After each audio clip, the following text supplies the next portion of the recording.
शर्मा जी की बेटी। सरल, सुशील और शांत, ये क्वालिटी थी सरस्वती की, जो कि शर्मा जी की बहू थी। क्या है बहू, जब देखो तब किचन में खटर पटर करती रहती हो, लेकिन खाने को कुछ देती ही नहीं।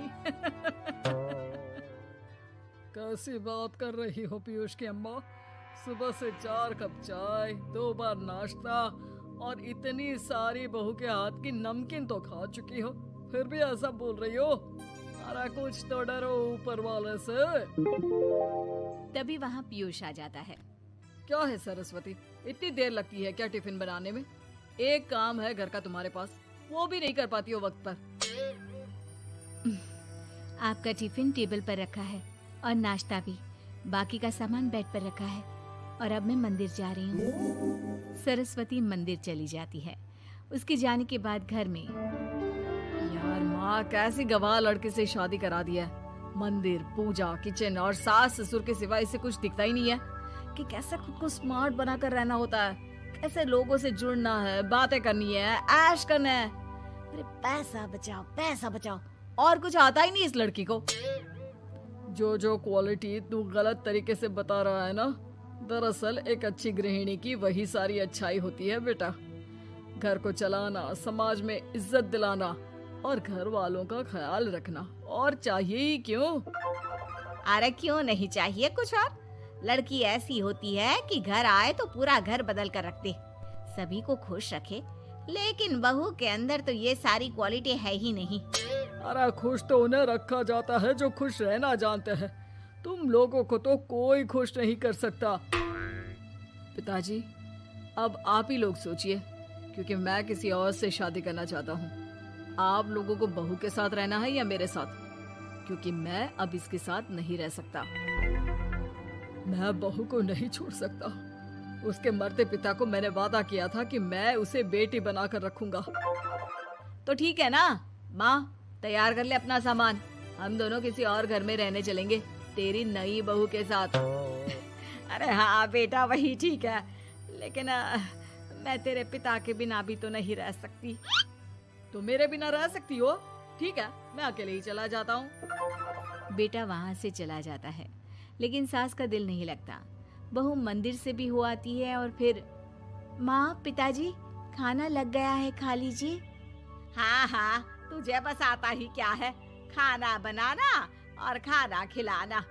अरे सुन, मेरे सारे कपड़े पैक कर दे। क्यों माँ जी, कहीं जा रही हैं क्या? हाँ बेटे, ये अपने बेटे के साथ रहने जा रही है, लेकिन घबरा मत, तेरा पिता तेरे साथ है। बहू समझ नहीं पाती कि उसके साथ हो क्या रहा है, लेकिन फिर ससुर उसे सारी बात बता देता है। बेटा, ये नई बहू कब आ रही है? मुझसे घर का काम नहीं होता। वैसे भी तेरी पहली निकम्मी बीवी ने मुझे किसी काम का नहीं छोड़ा। माँ वो बस आने ही वाली है, और हाँ माँ, उसके आगे ना थोड़ा स्टैंडर्ड से रहना, क्योंकि वो थोड़े बड़े घर की लड़की है। उसका एक स्वैग है, स्वैग। तभी वहाँ एक बहुत सुंदर सी लंबी सी लड़की आती है। हे पीयूष, भागकर कैब से मेरा सामान ले आओ, और हाँ प्लीज एसी ऑन करके जाना। रीमा, ये मेरी माँ है। तुम चाहती थी ना कि मेरी माँ हम लोगों के साथ रहे। हेलो आंटी जी, हम लोग ना जल्दी शादी कर लेंगे, फिर मेरी जैसी टॉप लड़की आपको अच्छी बोलेगी। एक्साइटेड होंगी ना आप? पर नो इश्यू। पीयूष, सामान ले आओ ना, एंड आंटी आप पानी ले आइए प्लीज। माँ को तो समझ में ही नहीं आता कि वो क्या करे। वो बहू के लिए पानी लेकर आती है तो उसका पैर पर्दे में फंस जाता है और वो गिर जाती है। ओहो, पूरा पानी गिरा दिया। कांच का ग्लास क्यों छूती है जब हाथ पैर नहीं चलते?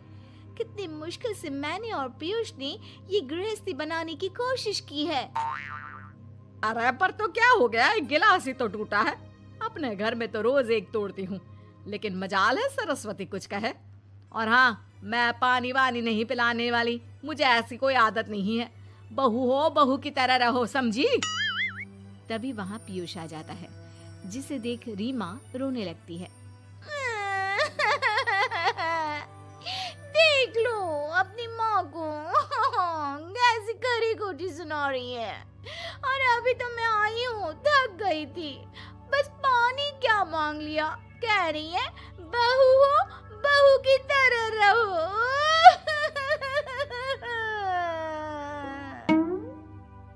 अरे यार माँ, समझा कर लाया था ना कि कैसे रहना है। माँ ऐसा करोगी तो मैं भी नहीं रख पाऊंगा तुमको हमारे साथ। वैसे भी आप ये समझो कि रीमा ने खुद कहा था कि माँ को साथ रखना।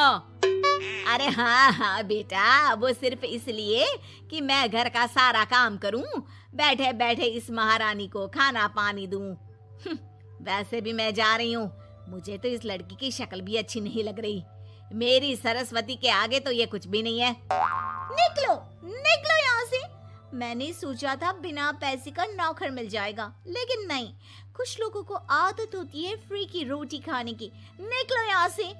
पीयूष, धक के मार कर निकालो इस औरत को यहाँ से। अरे ये कैसी बात बोल रही हो रीमा? ये माँ है मेरी, माना थोड़ी जिद्दी है। अरे वाह बेटा वाह, अभी भी तुझे मेरी ही गलती दिख रही है ना? कोई बात नहीं। माँ वापस घर आ जाती है। बहू, मुझे माफ कर दे बेटा, वो तो शैतान का नानी है। माँ, मैं उनके बारे में कोई बात नहीं करना चाहती। ये मेरा मायका है। अब आप लोग मेरे माता पिता, मैं हमेशा यहीं रहकर आप लोगों की सेवा करूंगी। नहीं नहीं बेटा, हम करेंगे तेरी शादी किसी अच्छे लड़के से। अरे कोई जरूरत नहीं है, मैं देख कर आई हूँ जो हालत है ना पीयूष की, वहाँ नहीं टिकने वाला ज्यादा दिन। ना टिके वो उसकी मर्जी, लेकिन मेरी बेटी इतनी गई गुजरी नहीं है जो उसे कभी भी छोड़ो और कभी भी वापस आ जाओ तो वो तुम्हें अपना ले। अब ज्यादा ही हो रहा है आपका। माना मैंने गलत किया बहू के साथ, लेकिन वो उसका पति है। और फिर कहावत है ना, सुबह का भूला शाम को वापस आ जाए तो उसे भूला नहीं कहते। तभी वहाँ पीयूष आ जाता है। माँ, वो भूला आ गया, मुझे माफ कर दो। सरस्वती के जिस गुण को मैं सही नहीं मानता था, दरअसल जीवन को सही तरीके से जीने के लिए वही गुण होने चाहिए। मुझे माफ कर दो सरस्वती, मैं आज के बाद तुम्हें और पापा को छोड़कर कहीं नहीं जाऊंगा। और मुझे भी बेटा। बेटा जहन्नुम में भी जाए तो उसके साथ रहने को तैयार हो जाए, वही तो माँ होती है। मुझे माफ कर दो माँ।